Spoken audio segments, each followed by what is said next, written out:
সেই পরিস্থিতি সম্পর্কে রবীন্দ্রনাথ ঠাকুর কি বলছেন দেখো, যে তার প্রথমা স্ত্রী মারা গেছেন, তার কথা তার হাসি শুনতে পাচ্ছেন উনি, এই যে পরিস্থিতি সেই সম্পর্কে রবীন্দ্রনাথ বলছেন যে আমরা যতখানি অচেতন ততখানি সচেতন নহি।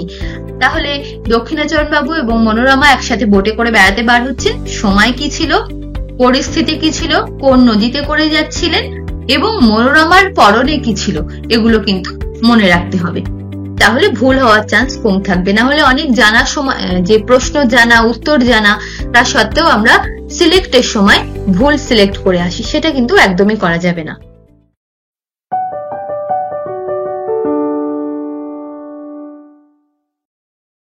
হ্যালো স্টুডেন্টস, আজকের ভিডিওতে আমরা আলোচনা করব রবীন্দ্রনাথ ঠাকুরের আমাদের পাঠ্য যে ছোট গল্পগুলি আছে সেই গল্পগুলি নিয়ে। তো সেই গল্পগুলি থেকে কি কি ইনফরমেশন আমরা জানবো প্রথমেই দেখে নাও।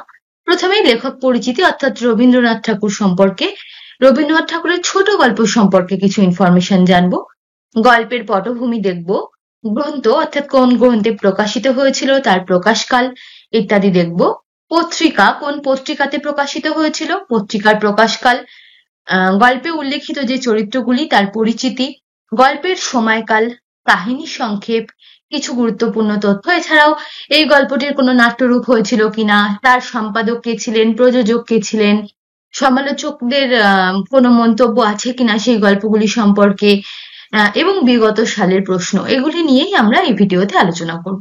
তোমরা যারা এখনো চ্যানেলটিকে সাবস্ক্রাইব করোনি তারা এখনই চ্যানেলটিকে সাবস্ক্রাইব করে নাও এই ধরনের গুরুত্বপূর্ণ ইনফরমেটিভ ভিডিওগুলো পাওয়ার জন্য। তাহলে চলো আজকের ভিডিও শুরু করি। প্রথমেই দেখে নিই গল্পকার রবীন্দ্রনাথ ঠাকুর সম্পর্কে। রবীন্দ্রনাথ ঠাকুর ছিলেন বাংলা সাহিত্যের প্রথম সার্থক ছোট গল্পকার। মূলত হিতবাদী, সাধনা, ভারতী, সবুজপত্র প্রভৃতি মাসিক পত্রিকাগুলির চাহিদা মেটাতেই তিনি ছোট গল্প রচনা করেছিলেন এবং এই যে গল্পগুলি এগুলি পরবর্তীতে উচ্চ সাহিত্যিক মূল্য সম্পন্ন হয়ে উঠেছিল। ঠিক আছে, তার মধ্যে রবীন্দ্রনাথের জীবনের যে সাধনা পর্বটি অর্থাৎ রবীন্দ্রনাথ যে সময় সাধনার জন্য ছোট গল্প লেখালেখি করছেন সেই সময়ের যে সৃষ্টিগুলি ছিল সেগুলি সর্বাপেক্ষা সৃষ্টিশীল পর্যায় হিসাবে ধরা হচ্ছে। সেই পর্বটি কত ছিল? 1891 থেকে 1895 পর্যন্ত সাধনা পর্ব। ঠিক আছে, তার গল্পগুচ্ছ সংকলনের প্রথম 3টি খণ্ডের 84টি গল্পের অর্ধেকটি এই সময়কালের মধ্যে রচিত। কোন সময়কাল? এই যে সাধনা পর্বের যে সময়কাল তার মধ্যে রচিত প্রায় 3টি খণ্ডের 84টি গল্প। ঠিক আছে, গল্পগুচ্ছ সংকলনের অন্য গল্পগুলির অনেকগুলি রচিত হয়েছিল রবীন্দ্র জীবনের সবুজপত্র পর্বে। সবুজপত্র পর্ব কোনটি? 1914 থেকে 17, অর্থাৎ যে সময় প্রমথ চৌধুরীর জন্য উনি লেখালেখি করছেন বা সবুজপত্র পর্বে, এটা মূলত কি বলা হচ্ছে, প্রমথ চৌধুরীর সম্পাদিত যে পত্রিকা সবুজপত্র তার নাম অনুসারেই সবুজপত্র পর্ব নামকরণ করা হয়েছে। এই সময়ও তার জীবনের বেশ অনেকগুলি গুরুত্বপূর্ণ গল্প উনি লিখছেন। তার মধ্যে উল্লেখযোগ্য কতগুলি গল্পের নাম দেখো, এগুলি খুব বিখ্যাত গল্প। কঙ্কাল, নিশীথে যেটি আজকের আমাদের পাঠ্য, নিশীথে, মণিহারা, ক্ষুধিত পাষাণ, স্ত্রীর পত্র, নষ্টনীর, কাবুলিওয়ালা, হৈমন্তী, দেনা পাওনা, মুসলমানির গল্প, এই যে গল্পগুলো এগুলি কিন্তু সবুজপত্র পর্যায়ের। সেই জীবনে রবীন্দ্রনাথ লিপিকা, সে, তিন সঙ্গী এই গল্প গ্রন্থে নতুন আঙ্গিকে আরো অনেক ভালো ভালো গল্প রচনা করেছিলেন। ঠিক আছে, তো রবীন্দ্রনাথের গল্প সম্পর্কে আমরা এই ইনফরমেশন গুলো জানতে পাচ্ছি। এবারে দেখে নিই আমাদের পাঠ্য যে গল্পগুলি আছে সেগুলি সম্পর্কে।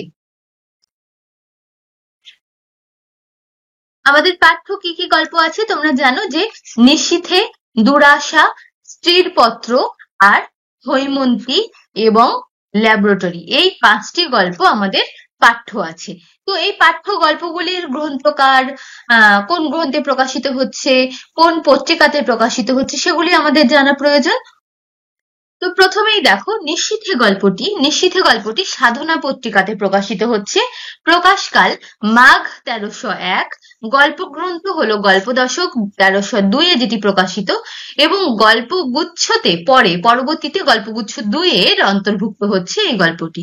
তাহলে নিশীথে গল্পের ইনফরমেশন আমরা কি পেলাম? নিশীথে যেটি সাধনাতে প্রকাশিত, সাধনা পত্রিকাতে, যেটির প্রকাশকাল মাঘ 1301 এবং গল্পগ্রন্থে প্রকাশকাল হচ্ছে তার প্রায় 1 বছর পর গল্প দশকে 1302-এ, আর পরবর্তীতে এটি গল্পগুচ্ছ 2-এর অন্তর্গত হচ্ছে। ঠিক আছে। দুরাশা, দুরাশা হলো ভারতী পত্রিকাতে প্রকাশিত হচ্ছে বৈশাখ 1305-এ, যেটি তার 2 বছর পর গল্প গল্প সংকলনে প্রকাশিত হচ্ছে 1307-এ, আর গল্পগুচ্ছ 2-এর অন্তর্ভুক্ত হচ্ছে পরবর্তীতে। নেক্সট আসছে স্ত্রীর পত্র। স্ত্রীর পত্র সবুজ পত্র পর্যায়ের গল্প। তো সবুজ পত্রেও প্রকাশিত হচ্ছে গল্পটি শ্রাবণ 1321 এর প্রকাশকাল। গল্প সপ্তক 1323-এ প্রকাশিত। দেখো ঠিক 2 বছর পর 1323-এ গল্প সপ্তকে প্রকাশিত হচ্ছে পরবর্তীতে, যা গল্পগুচ্ছ 3-এর অন্তর্গত হচ্ছে। পরবর্তী আসছে হৈমন্তী। হৈমন্তী ও সবুজ পত্রে প্রকাশিত গল্প জ্যৈষ্ঠ 1321। তাহলে দেখো আমরা 2টি গল্প কিন্তু পেলাম সবুজ পত্রে, 2টি 1321-এ পেলাম, এবং এটিও গল্প সপ্তকে প্রকাশিত হচ্ছে 1323-এ। তাহলে স্ত্রীর পত্র হচ্ছে শ্রাবণ, হৈমন্তী তার 2 মাস আগে জ্যৈষ্ঠতে প্রকাশিত, কিন্তু গল্প গ্রন্থ হলো গল্প সপ্তক 1323, এটিও গল্পগুচ্ছ 3-এর অন্তর্গত। আর লাস্ট ল্যাবরেটরি গল্প। ল্যাবরেটরি গল্প তো 3 সঙ্গীর অন্তর্গত, এটা আমরা প্রত্যেকেই জানি। শারদীয়া আনন্দবাজারে প্রকাশিত হয়েছিল 15ই আশ্বিন 1347। ঠিক আছে। তাহলে আমরা এখান থেকে পত্রিকার নাম পেয়ে গেলাম, প্রকাশকাল পেয়ে গেলাম, গল্পগ্রন্থ, গল্পগ্রন্থের প্রকাশকাল, এবং পরবর্তীতে সেটি গল্পগুচ্ছের কোন পর্যায়ের অন্তর্ভুক্ত হচ্ছে সেটিও কিন্তু আমরা জেনে গেলাম। দেখো আজকের ভিডিওতে আমরা আলোচনা করব মূলত প্রথম গল্পটি নিয়ে, নিশীথে। নিশীথে গল্পটি নিয়ে আমরা আজকের ভিডিওতে আলোচনা করব, আর অন্যান্য গল্পগুলির ইনফরমেশন তো তোমাদেরকে প্রথমেই বললাম। নেক্সট পরবর্তী ভিডিওগুলিতে আমরা দুরাশা, স্ত্রীর পত্র, হৈমন্তী, ল্যাবরেটরি এগুলো নিয়ে আস্তে আস্তে আলোচনা করব। তো প্রথম আজকের আলোচনা হলো আমাদের নিশীথে।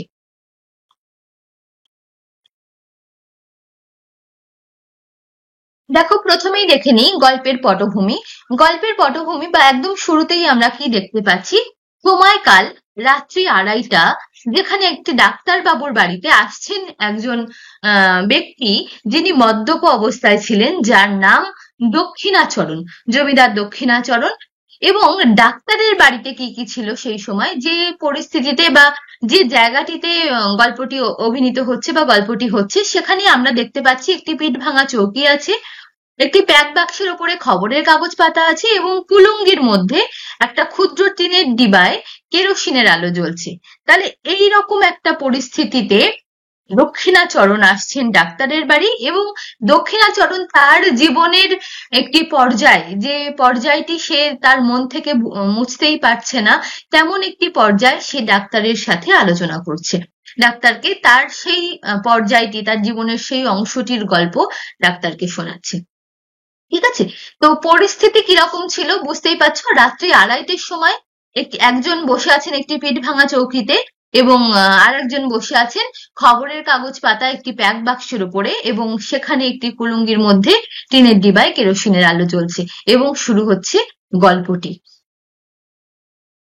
নিশীথে গল্প, যার গল্পগ্রন্থ হলো গল্প দশক। গল্প দশকে প্রকাশিত কত সাল, 1302। 1302-এ প্রকাশিত হচ্ছে, যা পরবর্তীতে গল্পগুচ্ছ 2-এর অন্তর্গত হচ্ছে। এর পত্রিকা কোনটি?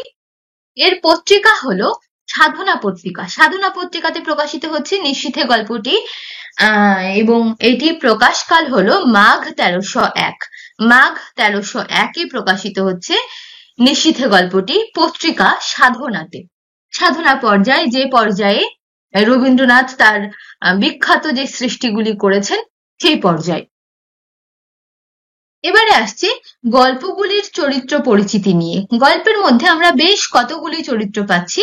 প্রথমত পাচ্ছি ডাক্তার, যার বাড়িতে এসেছিলেন কে, দক্ষিণাচরণ বাবু। এই দুইজন হলো গল্পের মেইন ক্যারেক্টার। ঠিক আছে। এই দুইজন ব্যক্তি ডাক্তার শুনছেন এবং দক্ষিণাচরণ বাবু গল্প করছেন। সেই গল্পের মধ্যে যে ক্যারেক্টার গুলো আসছেন, সেই ক্যারেক্টার গুলোর মধ্যে আসছে তার প্রথমা স্ত্রী, যিনি ভীষণভাবে অসুস্থ হয়ে পড়েছিলেন। তো সেই প্রথমা স্ত্রী, যাকে চিকিৎসা করেছিলেন হারান ডাক্তার বলে একজন ডাক্তার, এবং তার প্রথমা স্ত্রী মারা যায়, এবং পরবর্তীতে তিনি হারান ডাক্তারের কন্যাকে বিবাহ করেন, মনোরমা, যার নাম। তাহলে ইনি হচ্ছেন দক্ষিণাচরণ বাবু দ্বিতীয় স্ত্রী। এবং আরো একটি ক্যারেক্টারের কথা আমরা পাচ্ছি পুরানো ঝি, যিনি এই প্রথমা স্ত্রী অসুস্থ থাকাকালীন দেখাশোনা করতেন, যে তিনি হচ্ছেন পুরানো ঝি। তাহলে এই ক্যারেক্টার গুলো কিন্তু আমরা মেনলি নিশীথে গল্পটিতে পেয়ে যাচ্ছি। এবারে দেখে নিই গল্পের সময়কাল। শুরুতেই আমরা জানি যে গল্পটি শুরু হয়েছে রাত্রি 2:30টায়, যে সময় দক্ষিণাচরণ বাবু আসছেন ডাক্তারের বাড়িতে, এবং গল্পটি শেষ হচ্ছে সকালবেলা।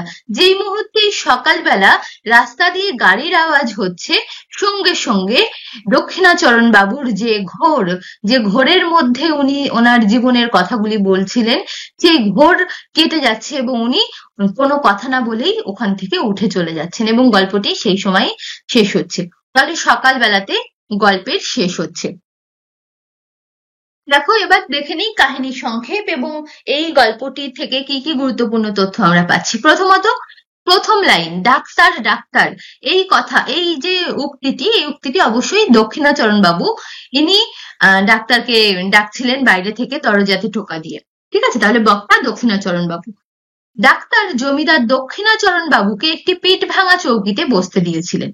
অর্থাৎ ডাক্তারের বাড়িতে ওটাই ছিল, তো সেটাতেই বসতে দিয়েছিলেন জমিদার দক্ষিণাচরণ বাবুকে, এবং ডাক্তার বসেছিলেন খবরের কাগজ পাতা একটি প্যাক বাক্সের উপরে। ডাক্তার কি বলছেন দক্ষিণাচরণ বাবুকে, দেখো আপনি বোধ করি মদের মাত্রা আবার বাড়াইয়াছেন। তাহলে ডাক্তার কিন্তু বুঝতে পেরেছে যে দক্ষিণাচরণ বাবু ওই টাইমে ডাক্তারের বাড়িতে এসেছেন এমন পরিস্থিতিতে, তখন কিন্তু ডাক্তার বুঝতে পেরেছে যে মদের মাত্রা অবশ্যই দক্ষিণাচরণ বাবু বাড়িয়েছেন। দক্ষিণাচরণ বাবুর নিজেই যে গল্পটা শুরু করছেন এবার, সেখানে উনি বলছেন তার প্রথমা স্ত্রীতে বা প্রথম পক্ষের গৃহিণীতে তার মন উঠছে না। তার কারণ হিসেবে তিনি কি জানিয়েছেন, তখন দক্ষিণাচরণের বয়স বেশি ছিল না এবং তার মধ্যে রসাধিক্য অধিক পরিমাণে ছিল, এবং কাব্যশাস্ত্রটা তিনি ভালো করে অধ্যয়ন করেছিলেন। কিন্তু তার প্রথমা স্ত্রীর এ বিষয়ে কোনো আগ্রহ ছিল না, সেই জন্য তার প্রথমা স্ত্রীতে তার এই যে রসাধিক্য, তার কাব্যশাস্ত্রের প্রতি কাব্যশাস্ত্র ভালো লাগা, এই জিনিসগুলোর জন্য তিনি তার প্রথমা স্ত্রীকে পছন্দ করে উঠতে পারেননি, বা তার প্রথমা স্ত্রীতে মন উঠছিল না, সেটাই উনি জানিয়েছেন। প্রথম পক্ষের গৃহিণীকে দেখে দক্ষিণাচরণের যে শ্লোক মনে পড়েছিল। কি শ্লোক মনে পড়েছিল? গৃহিণী সচিব সখী মিত প্রিয় শিষ্যা ললিতে কলাবিধ। এটা কালিদাসী রঘুবংশমের শ্লোক, অবশ্যই মনে রাখবে। নেটের পয়েন্ট অফ ভিউ থেকে নিশীথে গল্পে কোন কালিদাসের কোন গ্রন্থের শ্লোক উদ্ধৃত হয়েছে, বা নিশীথে গল্প থেকে একটি উদ্ধৃতি দেওয়া হলো, দিয়ে বলা হলো এই যে শ্লোকটি দেওয়া হলো, দিয়ে বলা হলো এটি রবীন্দ্রনাথের কোন গল্পের অন্তর্গত, বা আমাদের পাঠ্য কোন গল্পের অন্তর্গত এটি। এবার অপশন দেওয়া হলো নিশীথে, দুরাশা, স্ত্রীর পত্র, ল্যাবরেটরি, এরকম কতগুলি উদাহরণ দেওয়া হলো। তো এখানে কিন্তু এটা আমাদের মনে রাখতে হবে শ্লোকটি। আচ্ছা, এখানে একটু দেখে নাও আমাদের জেনারেল পেপারের কোর্সে, তোমরা যারা নেট সেটের কোর্সে ভর্তি হতে চাও, আমাদের জেনারেল পেপারের কোর্সে ভর্তি চলছে, যেখানে কোর্স ফিস 2999, মাত্র 1,500 টাকা দিয়ে তোমরা এখানে এনরোল করতে পারো। যারা ভর্তি হতে চাইছো তারা অবশ্যই 7001739646 এই নাম্বারে কল করে নেবে। দেখো এখানে DI reasoning, mathematical reasoning, aptitude, এইগুলোর ওপরে সাপ্তাহিক স্পেশাল ক্লাস থাকবে। জেনারেল পেপারের যে টপিকগুলি আছে সেগুলির, মানে প্রতিটা ইউনিটের ক্লাস তো থাকছেই, ঠিক আছে, আর এছাড়াও স্পেশাল ক্লাসগুলো কিন্তু থাকছে। বাংলার ক্ষেত্রে কোর্স ফিস থাকছে 7,999, যেখানে মাত্র 2,000 টাকা দিয়ে তোমরা ভর্তি হতে পারবে। এখানেও তোমরা এই পাঠগুলো তোমরা কিন্তু জেনারেল পেপারের ক্ষেত্রেও পাবে। Study material, mock test, live class, recorded video, individual special study plan, question answer practice class, এগুলো প্রত্যেকটা সাবজেক্টের জন্যই তোমরা পাবে, জেনারেল পেপারের ক্ষেত্রে, বাংলার ক্ষেত্রেও। এবং দুটি পেপার যদি তোমরা একসাথে নাও, জেনারেল পেপার এবং বাংলা দুটি যদি একসাথে নাও, তাহলে এখানে অতিরিক্ত 2,000 টাকা ছাড় পাবে। দেখো এখানে বলে দেওয়া হয়েছে জেনারেল পেপার এবং বাংলা সাহিত্যের কোর্স যদি তোমরা একসাথে নাও, তাহলে টোটাল কোর্স তোমরা পেয়ে যাবে 8,999 এ। সেখানে তোমরা সমস্ত কিছুই কিন্তু পেয়ে যাচ্ছ। Study material, mock test, live class, এগুলো তো থাকছেই, সঙ্গে যে স্পেশাল ক্লাসগুলো থাকছে, কোশ্চেন অ্যান্সার প্র্যাকটিস ক্লাস, ইত্যাদি ইত্যাদি, যা কিছু ডাউট ক্লিয়ারিং ক্লাস, সমস্ত কিছুই তোমরা এর মধ্যে পেয়ে যাবে।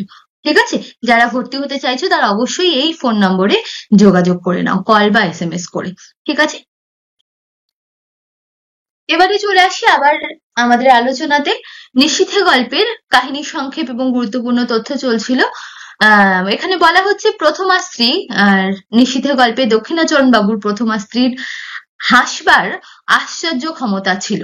দক্ষিণাচরণের যে রোগ হয়েছিল, দক্ষিণাচরণের প্রথমেই আমরা গল্পের শুরুতে দেখতে পাই যে দক্ষিণাচরণ বাবুর কোনো একটি রোগ হয়েছিল এবং সেখান থেকে তাকে অতিমাত্রায় শুশ্রূষা করে একেবারে জমের হাত থেকে কেড়ে নিয়ে এসেছিলেন তার প্রথমা স্ত্রী। তো যে রোগটি হয়েছিল, কেউ বলছে জ্বর বিকার, কেউ বলছে ওষ্ঠব্রণ, যেটি 4 বছর আগে হয়েছিল। দক্ষিণাচরণকে বাঁচিয়ে তোলেন এক ব্রহ্মচারী, তাকে এনেছিলেন তার এক আত্মীয়। ঔষধ দিয়েছিল গব্য ঘৃতের সঙ্গে একটা শিকড় বাটা। গব্য ঘৃতের সাথে একটা শিকড় বাটা, এটি ছিল ঔষধ। অযোগ্য প্রাণটাকে যেন বক্ষের শিশুর মতো 2 হস্তে ঝাঁপিয়া ঢাকিয়া রাখিয়াছিলেন। তার প্রথমা স্ত্রী সম্পর্কে কিন্তু একথা বলা হয়েছে, অর্থাৎ তার যত্নের নিদর্শন কিন্তু এখানে আছে।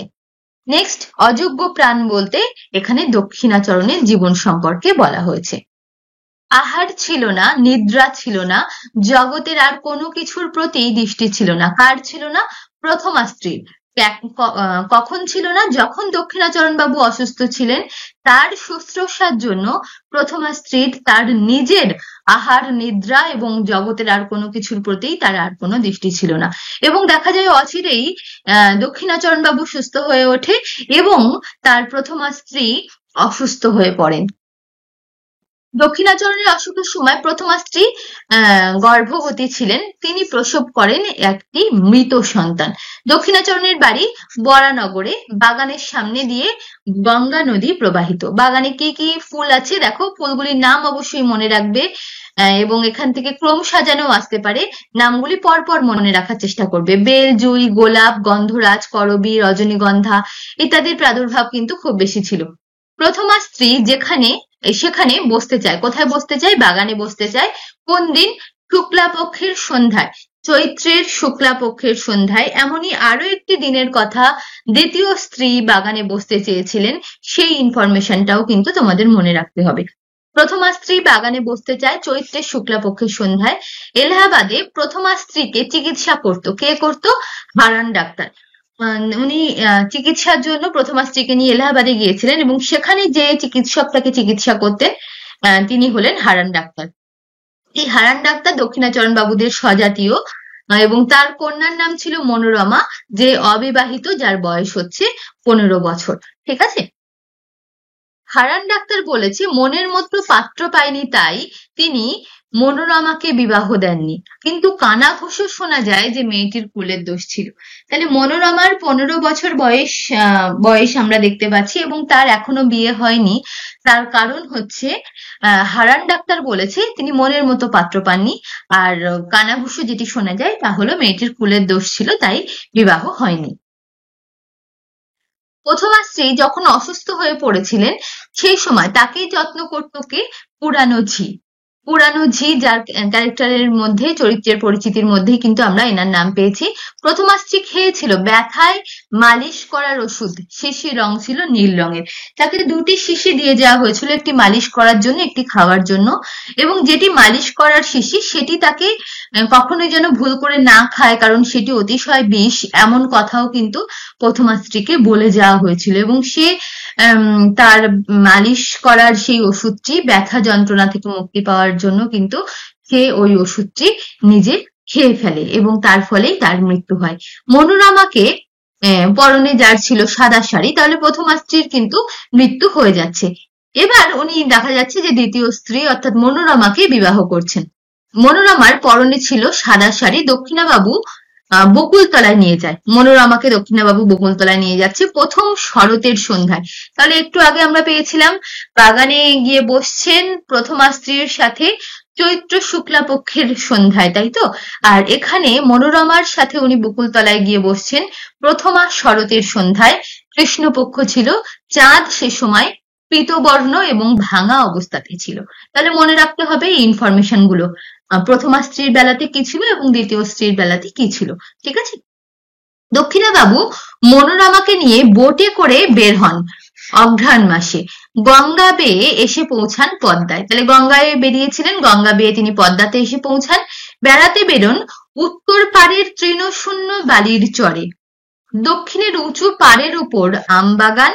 সেই সময় শুক্লাপক্ষ ছিল। মনোরমার মাথার উপর থেকে নেমে বেষ্টন করে আছে লাল শাল। মনোরমা লাল শাল গায়ে দিয়েছিল। তাহলে দক্ষিণাচরণ বাবু এবং মনোরমা একসাথে বোটে করে বেড়াতে বার হচ্ছেন। সময় কি ছিল, পরিস্থিতি কি ছিল, কোন নদীতে করে যাচ্ছিলেন এবং মনোরমার পরনে কি ছিল, এগুলো কিন্তু মনে রাখতে হবে।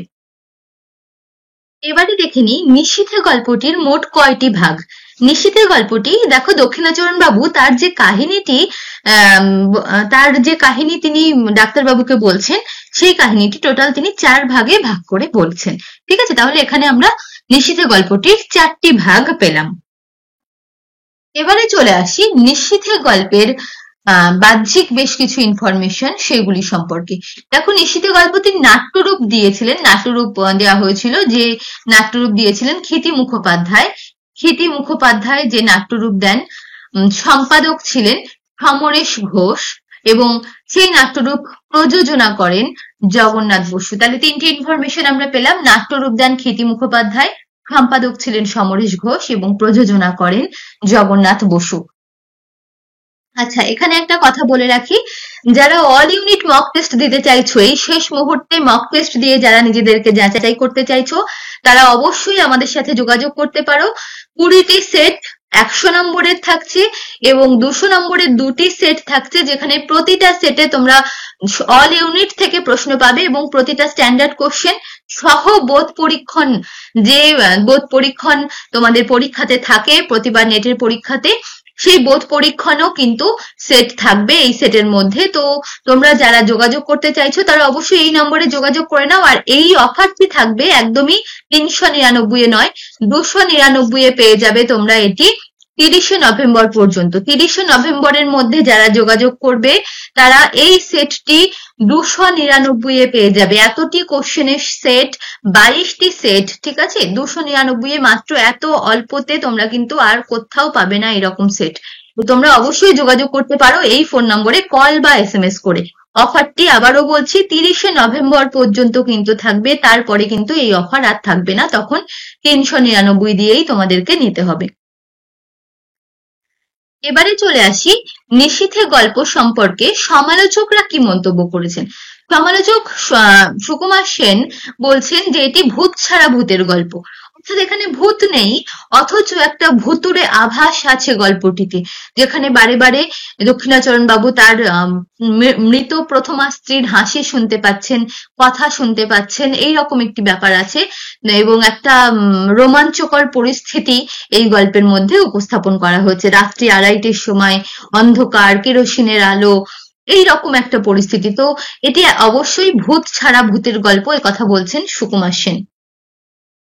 দক্ষিণাবাবুর যে অনুভূতি, যে মানসিক পরিস্থিতি, সেই পরিস্থিতি সম্পর্কে রবীন্দ্রনাথ ঠাকুর কি বলছেন দেখো, যে তার প্রথমা স্ত্রী মারা গেছেন, তার কথা, তার হাসি শুনতে পাচ্ছেন উনি, এই যে পরিস্থিতি, সে সম্পর্কে রবীন্দ্রনাথ বলছেন যে আমরা যতখানি অচেতন ততখানি সচেতন নহি, আমাদের মনের মধ্যে যে কি আছে তাহা যৎ সামান্য পরিমাণে আমরা জানি না। ইনি অচৈতন্যতে একথা বলছেন ভারতী পত্রিকাতে, যেটি প্রকাশিত হয়েছিল 1290 সালে চৈত্র সংখ্যায়। তাহলে কোন পত্রিকাতে প্রকাশিত হচ্ছে, কোন সময় এবং কি কথা বলছেন উনি নিশীথে গল্পের দক্ষিণাচরণ সম্পর্কে, সেটি কিন্তু আমাদের মনে রাখতে হবে। এবারে দেখে নিই, দেখো বিগত সালগুলিতে নিশীথে গল্প থেকে কি ধরনের প্রশ্ন এসেছে। প্রথমেই দেখো, নিচে নিশীথে গল্প থেকে কয়েকটি বাক্য ও বাক্যাংশ দেওয়া হলো, আমরা আগে পড়ে নিই টোটাল প্রশ্নটা কি করতে বলা হয়েছে, ঠিক আছে। এ, অঘ্রাণ মাসে নদীর বাতাসে সমস্ত ভয় চলিয়া গেল। বি, গ্রীষ্মকালে কাজের অবকাশে সন্ধ্যার সময় সেই তাহার বসিবার স্থান ছিল। সি, ভয়ঙ্করী পদ্মা তখন হেমন্তের বিবর্লীন ভুজঙ্গিনীর মতো কৃশ নির্জীব ভাবে সুদীর্ঘ শীত নিদ্রায় নিবিষ্ট ছিল। ডি, একদিন শরতের সন্ধ্যায় মনোরমাকে লইয়া আমাদের বরানগরের বাগানে বেড়াইতেছি। আর ই, অনেকদিন শয্যাগত থাকিয়া একদিন চৈত্রের শুক্লাপক্ষের সন্ধ্যায় তিনি কহিলেন, আজ একবার আমার সেই বাগানে গিয়া বসিব। এবার কি বলছে, প্রদত্ত সংকেতে শুদ্ধ ক্রমের সঠিক বিকল্প। অর্থাৎ এই যে 5টি লাইন দেওয়া আছে, এই 5টি লাইনকে ক্রমানুসারে সাজাতে হবে। পড়েই বোঝা যাচ্ছে যে প্রতিটি লাইনই শুদ্ধ, গল্প থেকে সরাসরি তোলা হয়েছে। এই লাইনগুলির কোনটি আগে কোনটি পরে ঘটনাগুলি ঘটেছে সেগুলি তোমাদেরকে বলতে হবে। দেখো, চৈত্র শুক্লাপক্ষের সন্ধ্যায় যখন তিনি এই তার প্রথমা স্ত্রী বসবেন বলছেন, সেই সময় অবশ্যই অনেকটা শুরুর দিকে, তাই না? অনেকটা প্রথম দিকে। তো এটা কিন্তু প্রথম দিকে হবে। আবার মনোরমাকে লইয়া যখন বরানগরের বাগানে বেড়াতে গেছেন, এটা অনেকটা শেষের দিকে, মানে এটা অনেকটা পরে, তাই তো? ভয়ঙ্করী পদ্মা বরানগরের বাড়িতে যাওয়ার অনেক পরে, মনোরমাকে নিয়ে বেড়াতে যাচ্ছেন তারও বেশ কিছু পরে আমরা দেখতে পাচ্ছি যে তিনি পদ্মাতে যে তার দ্বিতীয় স্ত্রীকে নিয়ে যে ভ্রমণে বেরিয়েছিলেন বা ঘুরতে বেরিয়েছিলেন সেই ঘটনা। আর অঘ্রাণ মাসে নদীর বাতাসে সমস্ত ভয় চলিয়া গেল, এটা একদম শেষের দিকে। তাহলে এবার আমরা দেখি একটু ঠিকভাবে সাজালে পাই। বি দেখো, গ্রীষ্মকালে কাজের অবকাশে সন্ধ্যার সময় সেই তাহার বসিবার স্থান ছিল, এটা একদম প্রথমে, এটা প্রথমা স্ত্রী সম্পর্কে বলা হচ্ছে। তাহলে বি হচ্ছে 1 নম্বরে আসছে, এই সাইডে লিখি বি 1 নম্বরে আসছে।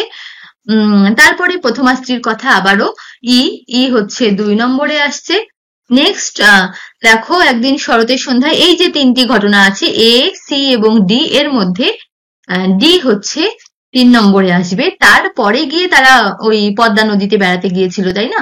তাহলে 4 নম্বরে আসছে সি, আর লাস্ট একদম অঘ্রাণ মাসে নদীর বাতাসে সমস্ত ভয় চলিয়া গেল, এটা 5 নম্বরে। তাহলে দেখো আমরা সাজালে কি পাচ্ছি, বিই, এই যে বিই 3 নম্বর দাগ দেখে নি। হ্যাঁ, 3-এর দাগ দেখো, সঠিক উত্তরে পেয়ে যাচ্ছি। ঠিক আছে? তো এরকম ভাবে কিন্তু আমরা কোশ্চেন গুলো ঠিক একই রকম ভাবে পরীক্ষাতেও সলভ করতে হবে। এরকম ভাবে নাম্বার লিখে নেবে, নিয়ে তারপরে এখানে মিলিয়ে দেখে নেবে। ঠিক আছে? তাহলে ভুল হওয়ার চান্স কম থাকবে। না হলে অনেক জানার সময়, যে প্রশ্ন জানা উত্তর জানা তা সত্ত্বেও আমরা সিলেক্টের সময় ভুল সিলেক্ট করে আসি, সেটা কিন্তু একদমই করা যাবে না। এবার দেখো আরো একটি প্রশ্ন, রবীন্দ্র ছোট গল্প অনুসরণে কয়েকটি শুদ্ধাশুদ্ধ মন্তব্য দেওয়া হয়েছে।